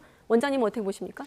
이재명 후보 같은 경우는 특히 다급하지 않습니까? 특히 민주당 정당도 마찬가지로 지금 3연패에 빠질 가능성이 상당히 커지고 현재까지의 여론적 추이를 보면 그렇습니다. 뭐 예를 들어서 전국에서 17개 광역 시도 중에서 몇 개를 얻을 것이냐 이렇게 볼 때는 5개, 6개로 지금 나오지 않습니까? 그렇기 때문에 자신의 미래의 어떤 정치적인 방향이 결정되는 이번 지방선거에서 국회의원 보궐선거도 출마했지만 총괄선대위원장을 맡고 있지 않습니까? 네. 그렇기 때문에 가장 마음이 급한 분은 이재명 후보다. 그렇기 때문에 저렇게 다급하게 할 수밖에 없을 것이고 선거도 마찬가지, 공약도 마찬가지로 이슈 선점을 해서 가장 파괴적인 이슈 선점이 무엇일까? 저는 김포공항 이전만큼 가장 파괴적인 이슈가 없다고 생각이 들고 이것이 나중에 선거 결과를 봐서 성공했냐 실패했냐 그것은 두 번째 문제라고 봅니다. 네. 이런 것들을 앞으로 미래의 어떤 방향을 설정하면서 지지층으로부터 나를 믿고 따라와라 그런 식으로 지금 했기 때문에 김포공항은 앞으로 이재명 총괄선대위원장과 이재명 후보의 트레이드 마크고 여기에 책임을 져야 되는 그런 부분이라고 생각이 듭니다. 네. 자, 김포공항 이전 문제 관련해서 또 내일 민주당 관련 속보가 좀 궁금해지고 주목이 됩니다. 자, 그나마 지방선거를 코앞에 두고 민주당의 투톱 윤호중, 박지원 공동 비대위원장이 우여곡절 끝에 그야말로 우여곡절 끝에 손을 맞잡지 않았습니까? 자, 두 사람 발언부터 들어보시죠. 선거가 끝나면 윤석열 정권의 오만과 불통은 더 가속화될 것입니다. 군사독재 정권을 넘어서는 정적 죽이기, 야당 탄압이 노골화될 것입니다. 민주당에게 국민 여러분이 삶을 지키고 대한민국을 바로 세울 기회를 주시기 바랍니다. 더 단결하고 더 혁신하겠습니다. 민주주의 내에서 다양한 의견이 오가는 것이 저는 보다 건강한 민주주의라고 생각을 합니다. 갈등이라기보단 그 민주주의로 이제 나아가는 그런 진통을 겪었다고 이해해 주시면 감사하겠습니다. 네, 이 화면에는 좀 안 나왔습니다만 잠시 뒤에 보여주시고 이재명 총괄선대위원장이 즉석 제안을 해서 두 사람이 이제 두 손을 포겠다 이렇게 보도가 되고 있는데 어떻습니까? 분위기가 반전될까요? 뭐 아까 노이즈 마케팅 말씀하셨는데 이걸 노이즈 마케팅을 통해서 좋은 쪽으로 갈지 아니면 정말 내부 분열로 갈지 기로에서 막바지에 이제 봉합이 된 모양새인데 네. 저는 이제 이재명 후보가 사실 처음에 언론 인터뷰를 보면 이 당내 상황에 대해서 막 물었을 때 잘 모른다라는 식으로 답변을 했었거든요. 근데 본인이 이제 총괄 선대위원장이 하면 모른다고 하는 건 맞지 않는다고 그때 생각을 했는데 어쨌든 내부에 뭔가를 조정하는 듯한 모습을 보인 것은 리더십을 어떤 평가받는 데서 나쁘진 않다라고 생각을 하고요. 그리고 저는 이제 박지원 비대위원장이 어쨌든 외부에 영입되어서 계속 쓴소리를 하는 모습을 보였는데 물론 뭐 모든 내용에 동의할 수 없다 하더라도 그에 대해서 반응하는 민주당의 기성 정치인들의 모습이 굉장히 중요한데 좀 아쉬운 부분이 있었습니다. 그래서 어쨌든 지금 뭐 임시적으로 갈등이 봉합이 됐는데 약속한 대로 지방선거 결과와 상관없이 5대 혁신안 약속한 부분은 국민에게 지켜야 좀 장기적으로 신뢰받는 정당이 되지 않을까 생각이 듭니다. 쇄신안을 지켜야 된다라는 말씀이신데 이번 갈등의 씨앗이 된 쇄신안 지방선거 끝나고 다시 추진하기로 이제 했거든요. 어떻습니까? 이 부분을 가지고 긍정적으로 보는 뭐 시각도 있습니다만 또 갈등의 불씨다 이렇게 보는 시각도 있는데 원장님 어떻게 보십니까? 주장과 방향 이런 것들은 뭐 동의하지만 네. 정당이라는 것이 같은 동지들끼리 모이고 같은 세력끼리 모이는 그런 집단이 정당인데 어떻게 보면 586 용태로라는 팬덤 정당 하지 말자, 대중정당 하자는 것 아니겠습니까? 네. 기존의 여러 가지 패권을 해체하자 이런 취지인데 윤호중 뭐 대표도 마찬가지로 예를 들어서 586 대표 주자인데 586 대표 주자 앞에서 586이 앞으로 퇴진하라. 이런 식으로 하면 상당히 문제가 크고 앞으로 모르겠습니다. 이재명 후보가 당선이 돼서 당 대표까지 오르면 민주당의 어떤 파워 게임이 본격적으로 시작이 돼서 어떻게 되면 이런 어떤 이슈가 끊임없이 이어지면서 차기 총선 전에 분당할 가능성도 있고 아니면 정당이 정말 제대로 돼서 대중정당화 된다면 창조적 파괴를 통한 새로운 어떤 수권 정당으로서 다시 태어나는 그런 정당이 되는 그런 두 길이 있는데 한국의 정치를 그동안 쭉 봐오면 본인의 기득권을 스스로 내려놓기는 상당히 어렵고 선거를 통해서 국민들이 유권자들이 이것을 정리해주는 그런 절차를 거치기 때문에 민주당이 이런 파워게임이 선거 이후에 지속된다면 저는 분당으로 갈 가능성도 상당히 크다 그렇게 봅니다. 조금 이른 질문입니다만 아무튼 지방선거 끝나면 좀 불씨가 여전하다고 보시는 거고 네.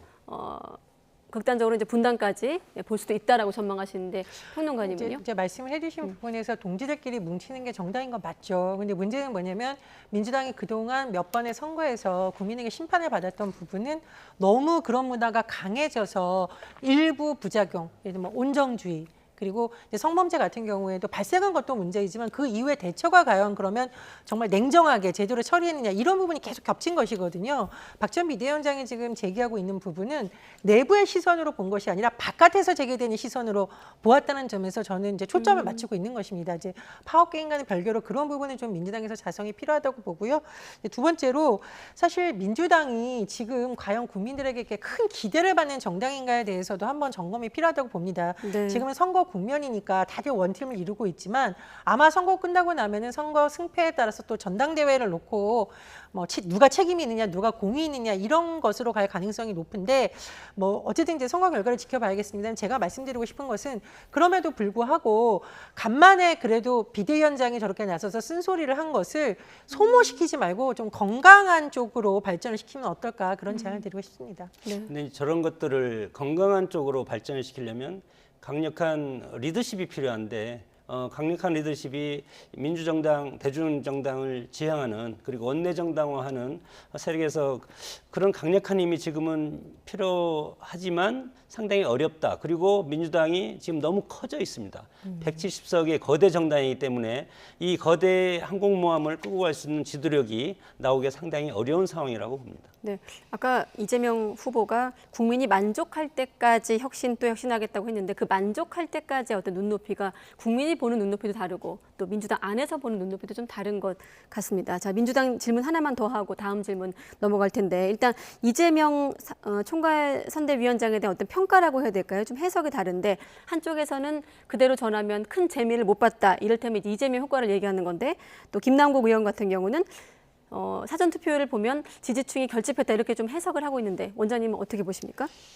글쎄요, 지금 호남 투표율을 보면은 전남이 31.4% 전국 최고고 특히 이제 고흥 같은 경우는 49.66%가 나왔지 않습니까? 물론 역대적으로 호남이 사전투표에 상당히 높은 비율을 차지하고 있지만 대구가 14.8% 정도로 비교해 볼 때 호남 표심이 상당히 지금 결집하고 있는 것은 사실인 것 같습니다. 네. 왜냐하면 지난 대선 때 패배했고 그리고 뭐 한미 정상회담 이런 걸 쭉 봤을 때 지금 최근에 여러 가지는 윤석열 대통령이 드라이브를 거는 그런 형국가 아니겠습니까? 그렇기 때문에 이제는 지방선거 때 우리도 조금 결집을 해야 되겠다. 그것은 이재명 후보, 이재명 총괄선대위원장을 위해서가 아니고 민주당의 어떤 전통적인 그런 기둥 이런 것들을 계속 끌고 가야 되겠다는 어떤 지지층들의 결집된 그런 모습들이 조금 보이고 있다는 그런 것들을 지난 사전선거에서 볼 수 있었습니다. 뭐 일부는 있습니다만 구도상 사실 어떤 사람이 놔둬도 대통령의 지금 그 허니문 기간을 강타할 만큼의 효과를 내기는 어려운 구도 자체라는 특성이 있습니다. 네. 지금 뭐 정부가 출범한 지 한 달도 안 된 상태이기 때문에 그런 부분은 이재명이든 누구든 어떤 정치인이 나도 좀 한계가 있었을 거라고 보고요. 네. 다만 이제 사실은 이제 출마하는 과정에서도 당내에서 좀 논란이 있었고 시점도 좀 늦어졌고 이런 점은 민주당으로서는 굉장히 아쉬운 부분이겠죠. 그렇다 보니 상대적으로 전략을 잘 짜서 이재명 후보를 이른바 얼굴로 내려와서 바람을 일으키는 부분에선 다소 좀 늦은 감이 있지 않나 그런 생각이 듭니다. 네. 자, 아무래도 민주당이 좀 내용 이후 봉합된 측면 또 앞서 그 김포공항 이전 문제를 꺼내들었기 때문에 민주당의 질문이 좀 길어졌는데 자, 선거 관련해서 국민의힘 오세훈 후보와 김은혜 후보 같은 경우는 공동 유세, 합동 유세를 좀 펼치는 모습을 보이기도 했는데 눈물을 또 보여서 또 왜 울었을까 이런 질문을 낳기도 했거든요. 뭐 지난 대선 국면에서도 눈물을 여러 번 봤습니다만 이번 선거에서 특히나 김은혜 후보 그리고 또 같이 따라 울었다고 지금 알려지고 있는데 오세훈 시장의 눈물 어떤 의미인가요? 그 오세훈 시장의 눈물은 저는 김은혜 후보를 동정하는 눈물이 아닌가. 눈물인 같은 눈물인데 차원이 다른 그런 눈물인 것 같고 네. 김은혜 후보 같은 경우는 사실은 뭐 모르겠습니다. 애초에 경기도지사 생각이 없었을 텐데 경기도가 상당히 지금 이번 선거에 중요하지 않습니까? 서울, 경기, 인천에서 두 곳을 이긴 곳이 이긴다. 뭐 전국적인 판세랑 별다르게 수도권 표시 상당히 중요하고 그렇기 때문에 수도권 표심에서 경기도를 가져온다는 것은 몇 가지 의미가 있습니다. 뭐 중요한 것은 이재명 지사가 직전에 지사를 했던 곳이고 대선 후보까지 해서 박빙에 패배를 했던 그런 곳이기 때문에 국민의힘으로서는 경기도를 찾아오면 전국을 다 찾아온 것처럼 그런 어떤 여러 가지 정치적인 효과를 볼 수 있기 때문에 김은혜 의원, 김은혜 대변인을 투입을 해서 지금 여론조사가 지금 박빙이지 않습니까? 오차가 등락을 거듭하면서 치열한 백병전을 벌이고 있기 때문에 김은혜 지금 후보 같은 경우는 여러 가지 뭐 그 재산 문제로 지금 선거내에서 여러 가지 뭐 정정고시도 지금 당하고 국민의힘이라든가 뭐 여러 군데서 상당히 뭐 비판의 칼날이 상당히 높게 지금 형성이 되고 있기 때문에 정말 선거가 이렇게 어렵구나 그런 것들을 지금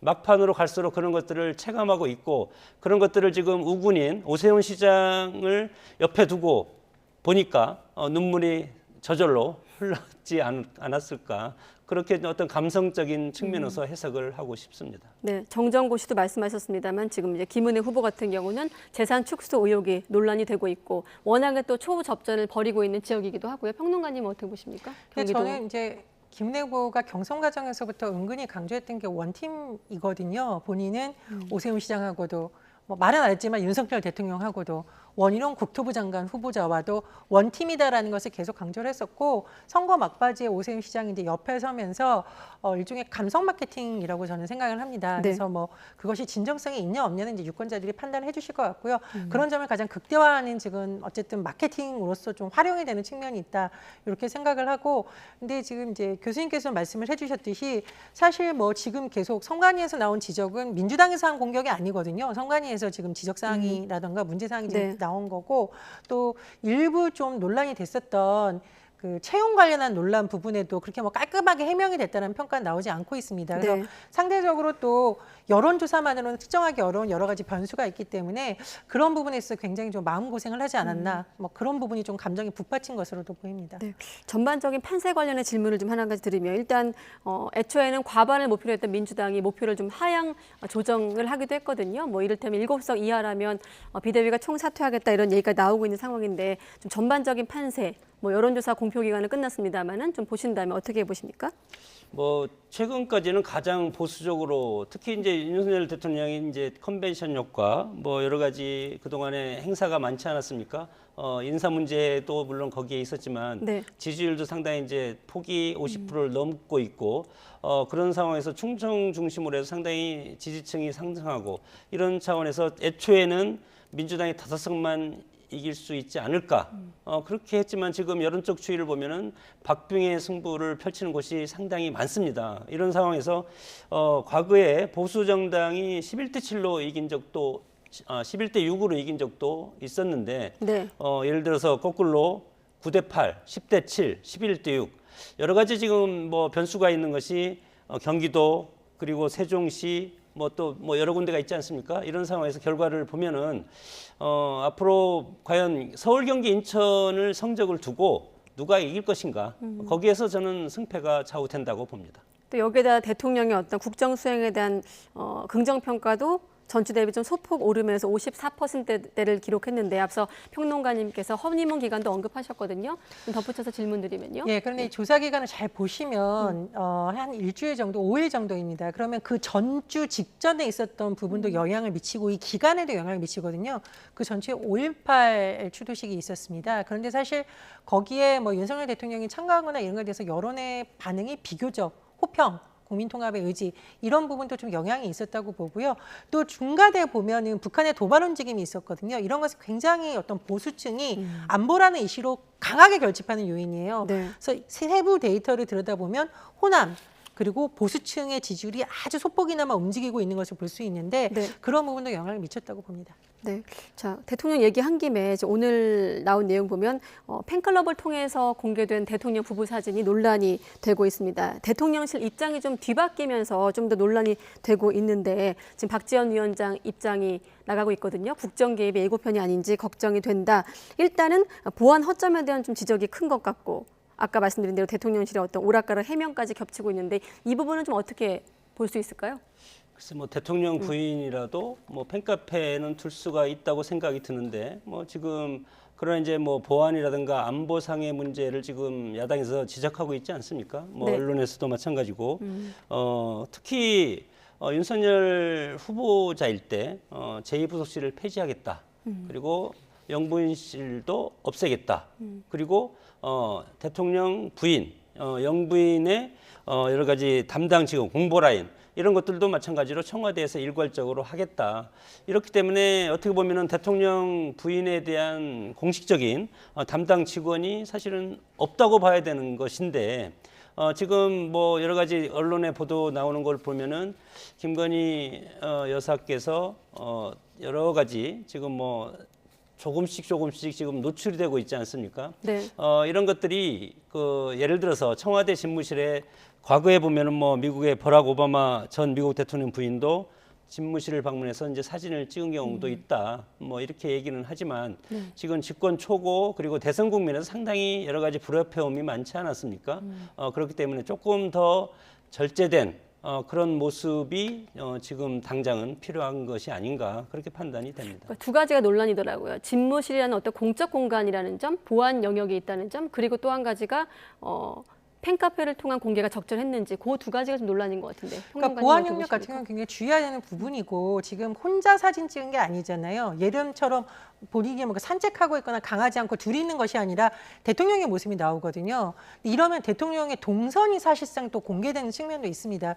그렇다 보니 공적인 부분을 통해서 한번 검증을 통해서 일반적으로 나가지 아마 오바마 대통령도 그 이른바 퍼스트레이와 찍은 사진을 그냥 내보낸 것이 아니라 내부에서 분명히 검토를 거쳤을 겁니다. 그래서 그런 부분을 좀 사전에 인지하지 못한 것이 아닌가라는 생각이 들고요. 두 번째는 사실 좀 시점을 짚을 수밖에 없는데 27일, 28일 뭐 이제 강아지들과 함께 찍은 사진, 뭐 용산에서 잣잎밭에서 찍은 사진, 진무지에서 사진 연 이틀 등장했는데 28일 날 경북 울진에 산불이 났었어요. 근데 이 봄철에 경북 강원도 지역에 나는 산불은 대형 참사로 이어질 수 있기 때문에 사실 굉장히 긴장해야 되는 상황인데 자칫하면 대통령과 지금 퍼스트레디가 너무 한가하게 있는 거 아니냐는 또 다른 논란이 제기될 수 있습니다. 물론 네. 대통령도 가족들과 쉴 수 있죠. 그러나 저런 모습이 자꾸 공개되면 그런 논란이 일 수 있기 때문에 앞으로는 상당한 주의가 필요하다고 봅니다. 네, 대통령 부부의 어떤 자연스러운 모습에 친근해하는 물론 시각도 있을 겁니다만 지난번 5.18 기념식 때도 연설문 퇴고 사진이 좀 유출되면서 논란을 겪은 바 있기 때문에 한번 질문 드려봤거든요. 이제 과거 같으면 이제 대통령이 서민화, 서민 생활하면 서민들과 어깨를 나란히 하고 예를 들어서 뭐 같이 모내기를 한다든가 밀짚 모자를 쓰든가 자전거를 탄다든가 서민들과 같이 하는 행보는 정말 그리고 영부인도 마찬가지로 서민들 어떤 여러 가지 소외된 계층과 같이 하는 그런 모습은 상당히 권장되고 당연히 서민과 같이 네. 해야 됩니다. 그런 것들은 그렇지만은 뭐 여러 가지 뭐 애완견을 안고 뭐 그리고 청와대 집무실에서 저런 사진 같은 뭐 이런 모습들을 보면은 상당히 비판적인 시각으로 보는 시각도 상당히 많을 것이 아닌가 그렇게 판단이 됩니다. 네, 알겠습니다. 자, 끝으로 사전투표율 최종 20.62% 나온 수치에 대한 두 분의 해석을 좀 듣고 마무리하겠습니다. 어떻습니까? 정권 안정론과 견제론에서 어디가 좀 우세했을까요? 어떻게 보십니까? 네, 저는 조심스럽게 아마 민주당 지지층이 좀 사전 투표를 많이 하는 성향이 있다고 예전부터 분석이 됐었기 때문에 그리고 세대별 특성으로 보더라도 40대가 보통 민주당의 주 지지층으로 분류가 네. 되거든요. 그 층이 좀 많이 참여하지 않았을까 생각이 들고 다만 지역을 보면 인천 계양을 성남 분당갑 이렇게 좀 관심 지역이 많이 올라간 것을 보면 오늘 같은 경우는 또 제주 을도 눈에 띄어요. 네, 그렇습니다. 근데 이런 걸 보면 또 과연 야당 지지층만 나갔겠느냐 그런 생각이 듭니다. 뭐 네. 이후의 세대 분석이라든가 이런 것이 좀 자세히 나온다면 그 이후에 정확한 분석이 될 것으로 보입니다. 아까 원장님은 또 호남 지역 말씀도 하셨는데. 네. 네. 그 구도 이슈 인물을 봤을 때 뭐 지금 뭐 분당 뭐 인천 계양 마찬가지로 네. 대선 주자급이 나왔기 때문에 사전 투표율이 상당히 높아진 것이고 역대적으로 보면은 지방선거는 대선보다 20% 정도 밑으로 투표율이 떨어지기 때문에 물론 20.62%의 어떤 사전 선거 투표율이 있었지만 55% 내지 60% 정도의 투표율로 그칠 가능성이 상당히 크다. 네. 그리고 지금 최근에 이슈가 지금 또 던져지지 않았어요. 김포공항이라는 김포공항 이전 문제. 네. 그렇기 때문에 김포공항 이전과 관련된 그 지역의 유권자들은 상당히 투표장으로 나갈 가능성이 크다. 거기에서는 서울 일부도 있고 경기 그리고 인천 그리고 제주 여기에서는 당원뿐만 아니고 중도층에서 상당히 투표장으로 갈 가능성이 상당히 크기 때문에 네. 지난 20.6%, 62%의 사전선거 투표율은 아무 의미가 없는 마지막 변수가 상당히 많기 때문에 이 변수에 따라서 각 지역의 선거 결과가 출렁거릴 가능성이 상당히 커졌다고 봅니다. 네, 앞서 지방선거 투표율 다시 한번 보여주시고 마무리하겠습니다. 네. 네, 전체를 좀 보시면요. 자, 2014년도에 사전 투표가 도입되고 나서 전체 투표율 한번 보여주시죠. 지방선거 투표율. 네. 네, 지금은 지역별이었고, 자, 2014년도에 사전 투표 도입되고 나서 이렇게 좀 추이를 볼 수 있는데, 자, 2018년도 지난번 60.2%에서 이번 지방선거 일단 사전 투표는 20.62%입니다만 어떻게 좀 올라갈지 이 정도 수준을 유지할지 한번 지켜보겠습니다. 네, 오늘은 여기서 마무리 짓겠습니다. 장성호 원장님, 또 전희연 평론가 두 분과 함께했습니다. 고맙습니다.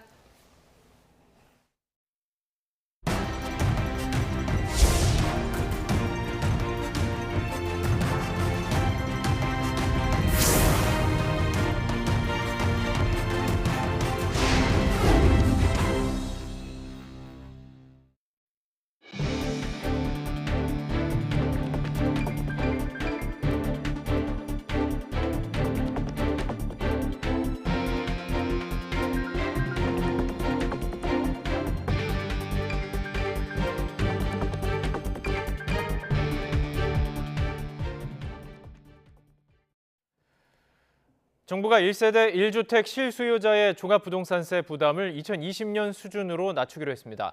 국민 부담 등을 고려해 공시가격 현실화 계획도 수정 보완해 내년 공시부터 적용하기로 했습니다. 보도에 오인석 기자입니다. 정부가 부동산 보유세 부담을 줄이기 위한 세제 개편에 본격 착수했습니다. 먼저 올해 1세대 1주택자의 종합부동산세 부담을 2020년 수준으로 환원시키기로 했습니다. 이를 위해 현 100%인 공정시장가액 비율을 낮추기로 했습니다. 종부세 공정시장가액 비율은 지난해 95%에서 올해 100%로 높아지는데 이 비율을 인하해 종부세 부담을 줄이겠다는 겁니다. 앞서 대선을 앞둔 지난 3월 문재인 정부는 2년 연속 공시가격 급등으로 국민의 세 부담이 커졌다며 2021년 공시가격을 적용하기로 했습니다. 1세대 1주택 실수요자의 보유세 부담이 가격 급등 이전 20년 수준으로 환원될 수 있도록 보유세제 개편을 3분기에 추진하겠습니다. 재산세도 지난해 공시가격이 적용되는데 1주택자의 91%에 해당하는 6억 이하 주택은 2020년 대비 2022년 세 부담이 축소됩니다. 공시가격 현실화 계획도 재검토에 들어갑니다. 정부는 적정한 국민 부담 필요성 등을 고려해 올해 중으로 현실화 계획을 수정 보완해 내년 공시부터 적용하기로 했습니다. 조정 대상 지역에 있는 일시적 2주택자의 취득세 중과 배제 기한도 1년에서 2년으로 연장되는데 이달 10일분부터 소급 적용됩니다. 서민 주거 안정을 위해 생애 최초 주택 구입자의 주택담보대출 규제가 3분기부터 80%까지 완화됩니다. 이에 따라 5억 원 아파트 구매 시 대출 한도는 3억 원에서 4억 원으로 확대됩니다. 또 청년층 대출이 과도하게 제약되지 않도록 총 부채 원리금 상환 비율 산정 시 장래 소득 반영 폭이 확대됩니다.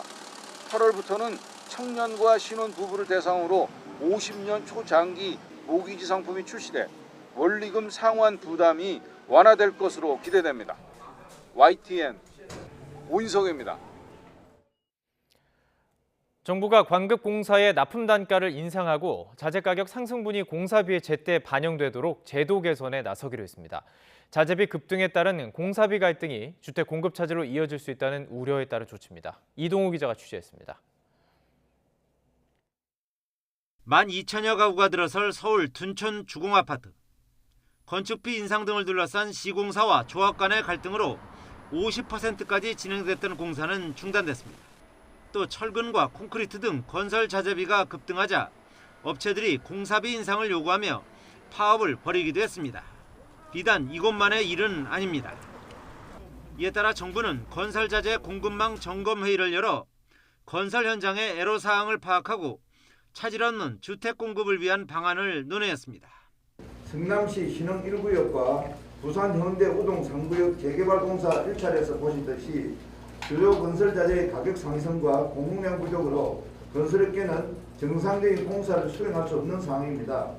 정부는 핵심 국정 과제인 250만 호 플러스 알파 주택 공급이 실현되기 위해선 건설 자재의 원활한 공급이 무엇보다 중요하다고 강조했습니다. 이를 위해 건설 자재 생산과 유통 정보망을 구축하고 자재비 상승분의 공사비 적기 반영을 추진할 예정입니다. 그래서 정부는 이 자재 가격 급등에 따른 공사비의 상승이 공사비에 적기에 반영될 수 있도록 해야 되겠다.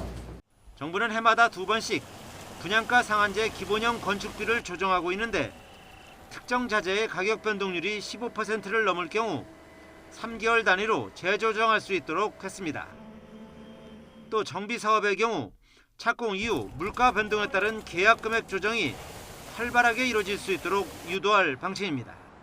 하지만 전문가들은 이번 조치에 따라 공공공사는 물론 민간 아파트 분양가 상승도 불가피할 것으로 전망하고 있습니다. YTN 이동호입니다. 유네스코 세계문화유산인 김포 장릉 인근의 문화재청의 허가 없이 건설된 아파트의 입주를 관할구청이 승인했습니다. 인천시 서구는 김포 장릉 인근 검단 신도시에 735세대 규모 아파트를 지은 건설사 대광 ENC에 사용검사 확인증을 내줬다고 밝혔습니다. 사용검사 확인증이 나오면 건설사는 입주 절차를 진행할 수 있어서 서구가 사실상 해당 아파트의 입주를 승인한 것입니다.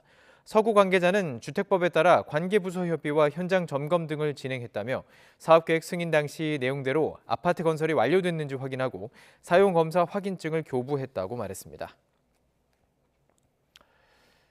윤석열 대통령과 김건희 여사가 지난주 용산 대통령실을 찾은 사진. 김 여사가 직접 팬카페에 제공한 것으로 확인됐습니다.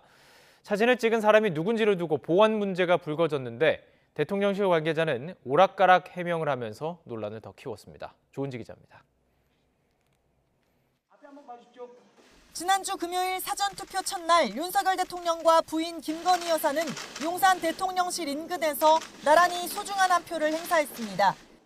이후 김 여사는 용산 집무실을 찾아 한미 정상회담 때 미국 바이든 대통령이 앉았던 자리에서 윤 대통령과 찰칵 사진을 남겼습니다. 휴일인 이튿날엔 더 편안한 복장으로 반려견까지 안고 역시 5층 집무실을 찾았고 청사 앞 잔디마당에서 즐거운 한때를 보냈습니다. 그런데 이 사진들은 모두 김 여사 팬클럽 건희사랑 페이스북 계정을 통해 공개됐습니다. 휴대전화 카메라도 쓸 수 없는 보안구역인 대통령실 안팎에서 대통령 부부가 찍은 사진을 그것도 개인 팬카페로 공개한 것에 대해 당장 민주당 박지원 비상대책위원장은 공적 공간인 집무실을 사유화했다면서 국정 개입의 예고편이 아닌지 걱정된다고 비판했습니다. 대통령실 관계자는 취재진에게 사진을 찍은 건 대통령실 직원이 아니다. 또 대통령 부부의 사생활이라 일일이 공개할 필요가 없다고 답변했다가 25분 만에 다시 브리핑을 열어 김건희 여사 카메라로 부속실 직원이 찍었다고 정정해 논란을 키웠습니다. 앞서 5.18 기념식 당시 윤 대통령이 연설문을 수정하는 사진이 언론에 유출된 일도 있는데 대통령실은 재발하지 않도록 주의하겠다면서도 처리 결과는 함구했습니다. 앞서 윤 대통령 내외가 주말에 전통시장이나 백화점을 깜짝 방문한 건 자연스럽게 시민들을 통해 알려지면서 화제가 됐습니다. 하지만 이번엔 집무실이라는 공적 보안 영역에서의 일이라 팬카페를 통한 공개가 적절했는지 또 대통령실의 오락가락 해명까지 겹치면서 뒷말을 낳는 모양새입니다. YTN 조은지입니다. 윤석열 대통령이 취임 후 처음으로 용산 국방부 합동참모본부 청사를 방문해 이전에 대한 미안함과 고마움을 동시에 전했습니다. 국방부 구내식당에서 오찬도 함께했는데요. 함께 보시죠.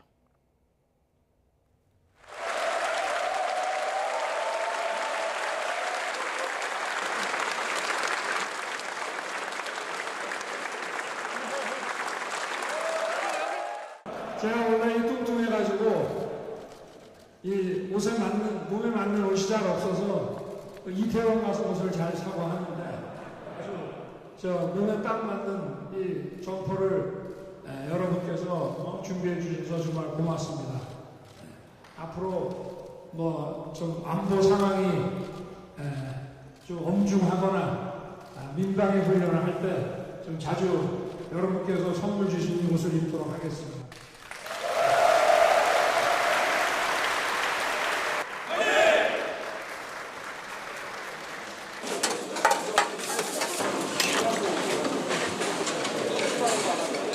여러분께 하여튼 미안하고 또 감사한 마음을 가지고 있습니다. 그만큼 제가 우리나라의 안보와 또 국방과 이를 위해서 헌신하시는 분들에 대해서 제 나름대로 각별하게 생각하고 있다는 점은 여러분께서 좀 이해해 주시기를 부탁드립니다. 문재인 전 대통령 측이 경상남도 양산에 있는 사저 앞 집회 시위로 인해서 마을 어르신들이 말할 수 없는 고통을 받고 있다고 밝혔습니다. 문 전 대통령 비서실은 오늘 보도자료를 내고 평온했던 마을이 고성과 욕설이 난무한 현장이 되었다며 이같이 말했습니다. 그러면서 막무가내식 저주와 욕설로 선량한 주민들의 피해가 커지고 있음에도 공권력은 왜 무기력해야만 하는지, 반이성적 행위를 규제할 방안은 무엇인지 논의가 이루어지길 바란다고 지적했습니다. 또 문재인 대통령 내외는 마을 주민과 함께 피해 당사자로서 엄중하게 민형사상 책임을 묻는 조치를 취하고 있다고 덧붙였습니다. 강영석 무소속 경기도지사 후보가 다음 달 우크라이나 방문 계획을 밝힌 이준석 국민의힘 대표에 대해서 출국 금지를 요청했습니다. 강 후보는 오늘 서울중앙지검을 방문해 이 대표와 김철근 국민의힘 정무실장, 이 대표 사건을 대리하는 김현기 변호사에 대한 출국 금지 요청서를 냈습니다. 강 후보는 앞서 알선 소재와 정치자금법 위반 혐의로 고발된 이 대표의 출국을 허용한다면 이 대표가 해외로 도피할 가능성이 있다며 그렇게 된다면 법무부와 검찰이 직무유기 책임을 면하기 어려울 것이라고 주장했습니다. 10년 전 지인에게 수면 유도제 등 약물을 불법으로 투여해서 숨지게 하고 차량으로 공원 주차장에 시체를 유기까지 했던 사건 기억하십니까? 이 의사가 취소된 면허를 다시 내달라면서 소송을 냈습니다. 혐의가 확정돼 실형을 살고 나왔는데 법원이 면허를 다시 내주라고 판결하면서 논란이 커지고 있습니다. 김다영 기자입니다. 축 늘어진 여성을 휠체어에 태우고 병원을 빠져나가는 남성. 지난 2012년 7월 산부인과 의사였던 김모 씨가 지인을 옮기는 장면입니다.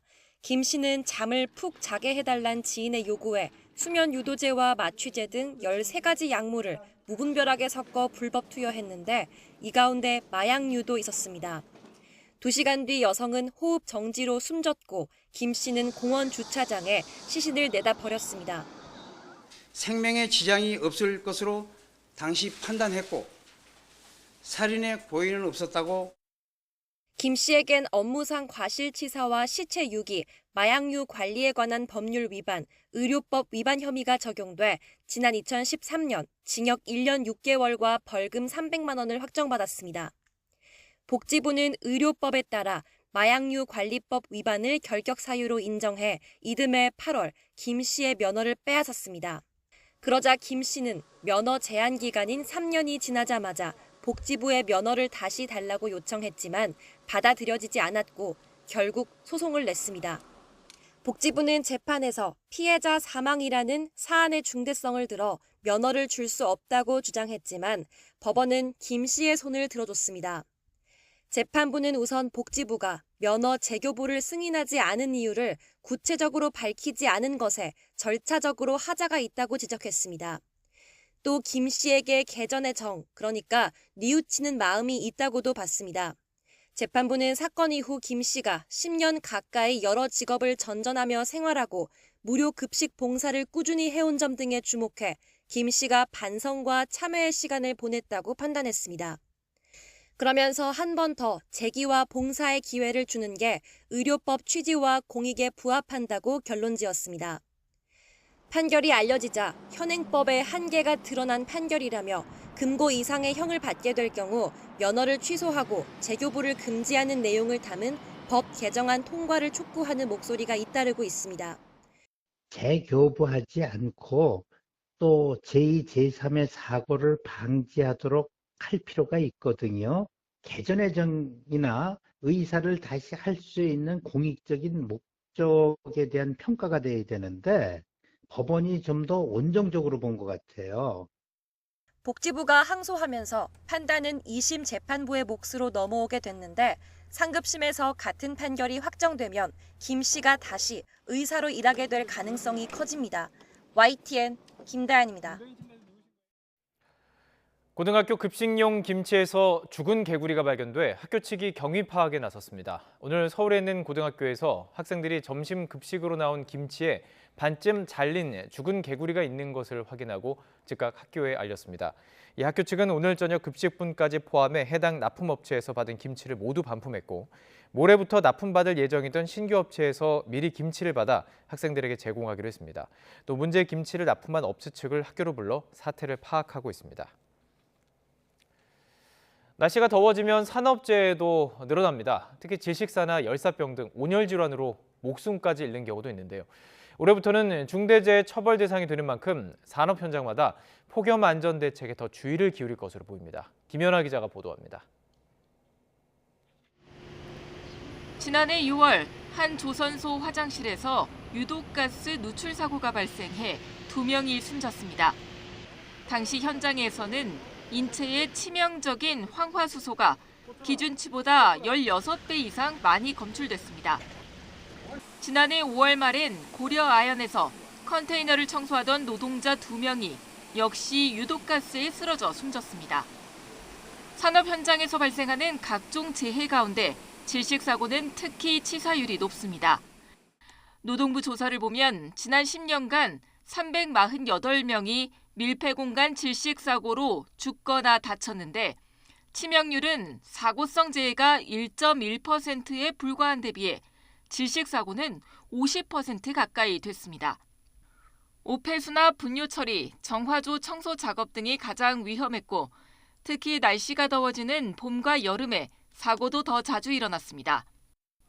날이 더워지면 밀폐 공간뿐 아니라 밖에서 일하는 노동자들의 안전에도 적신호가 켜집니다. 최근 6년간 여름철 온열 질환으로 산업재해를 당한 노동자는 모두 182명. 6명 가운데 1명은 목숨까지 잃었는데 대부분이 건설 노동자였습니다. 땡볕이 쏟아져도 속도에 쫓기는 공사 현장에서 노동자에게 물과 그늘, 휴식 등을 충분히 제공하지 않는 사례가 많아서입니다. 다만 올해부터 중대재해처벌법이 시행되면서 폭염에 의한 열사병 등도 적용 대상이 돼 안전관리를 소홀히 한 사업주 또는 안전 책임자는 처벌받습니다. 노동부는 오늘부터 9월 초까지 폭염 대비 근로자 건강 보호 대책을 추진하고 사업주에게도 사업장 준비 상황을 점검하는 등 각별한 관심을 기울여달라고 당부했습니다. YTN 김연아입니다. 러시아군이 우크라이나 동부 돈바스 지역에 총공세를 펼치면서 이 지역을 80%가량 장악했다는 분석이 나오고 있습니다. 만약 돈바스가 넘어가면 러시아는 점령 지역들을 잇는 육로를 구축해서 전쟁의 새로운 국면을 맞게 될 전망입니다. 김선희 기자가 보도합니다. 우크라이나군의 보급 요충지로 집중 공격을 받고 있는 세베로도네츠크 주변 도시들입니다. 러시아군에게 대규모 폭격을 당해 건물들이 처참하게 부서져 있습니다. 세베로도네츠크는 러시아군에 포위돼 어렵게 버텨왔지만 점점 힘에 부치고 있습니다. 루안스크 주지사는 현지 시간 30일 러시아군이 세베로도네츠크 중심부로 진격했고 중요 기반시설이 파괴된 가운데 주거 건물의 60%는 복구가 불가능한 수준이라고 전했습니다. 우크라이나군의 주요 보급 통로인 세베로도네츠크가 함락되면 루안스크 일대에서 전면 철수할 수밖에 없다는 관측이 나오고 있습니다. 수도 키이우 북부에서 퇴각한 러시아군은 동남부 돈바스 지역에 전력을 집중해 현재 이 지역의 80%를 장악했다는 분석입니다. 이렇게 되면 루안스크 전역이 러시아군에 들어가고 도네츠크주에 집중 공세를 가할 수 있어 돈바스 전체를 점령할 가능성이 높아집니다. 돈바스가 함락당하면 우크라이나 전쟁은 새로운 전환점을 맞게 됩니다. 러시아는 크림반도에서 남부 점령지 헤르손주와 자포리자주를 통과해 돈바스를 거쳐 러시아로 연결되는 육로를 구축할 수 있습니다. 전세는 기울고 있지만 우크라이나군은 결사 항전 의지를 다지고 있습니다. намагається закріпитись в районі населеного пункту Лиман. На Сєвєродонецькому напрямку за підтримки артилерії вів штурмові дії у районі міста Сєвєродонецька. 서방에 강력하고 신속한 무기 공급이 필요하다며 장거리포 지원이 절실하다고 호소했습니다. 하지만 러시아의 공세가 워낙 강해 서방의 무기만으로 오랫동안 버티기 어려울 것이라는 암울한 전망이 나오고 있습니다. YTN 김선입니다.